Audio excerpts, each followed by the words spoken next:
A very good morning to the honorable judges, loyal timekeeper, teachers and friends. Today I am going to tell you a story entitled False Advice.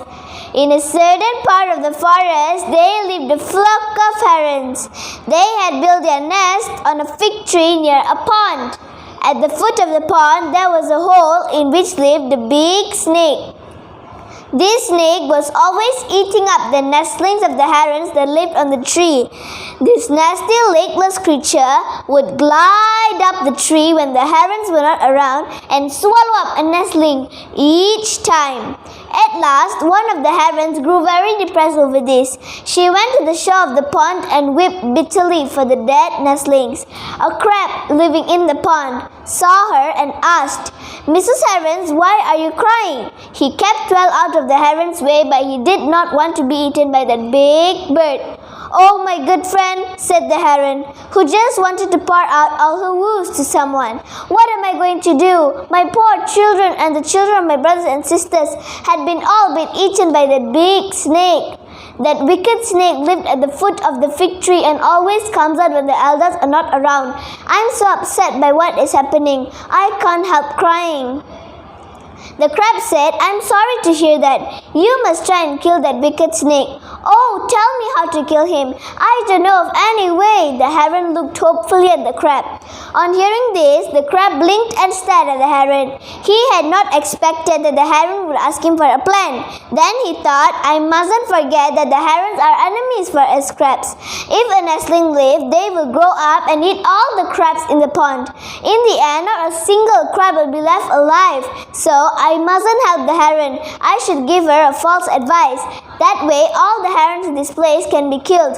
"Mr. Crab, why are you silent?" The heron interrupted his thoughts.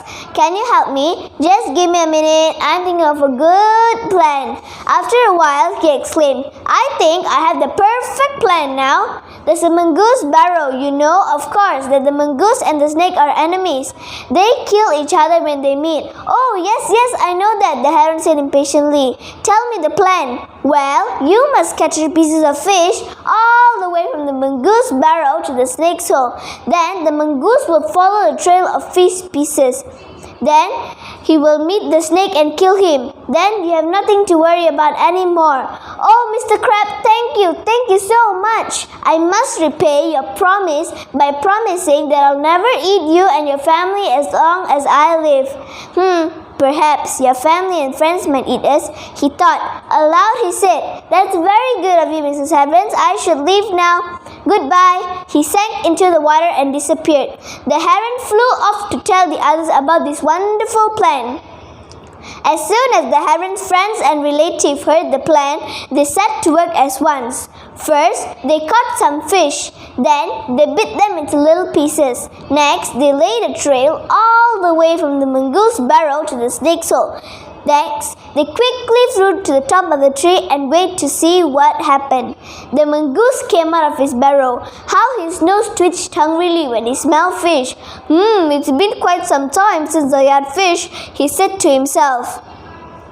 The mongoose ate the fish pieces one by one until he reached the snake's hole. Just then, the snake came out of his hole to find out who dared to put fish pieces in front of his home. When the mongoose saw the snake, the mongoose immediately attacked the snake. The two animals fight fearlessly. At last, the snake was been killed. When the herons saw this, they were so happy to find the snake that they started clapping loudly on the tree. Hearing the clapping, the mongoose looked up when he saw the herons. He smiled to himself. "I think this is a good neighborhood. I think I will live in the snake's hole from now on." They were so happy that they completely forgotten that the mongoose also ate the birds and the eggs. One by one, the eggs was being eaten up by the mongoose and he caught the birds too. The value of this story is always be careful whom you take advice from. Thank you.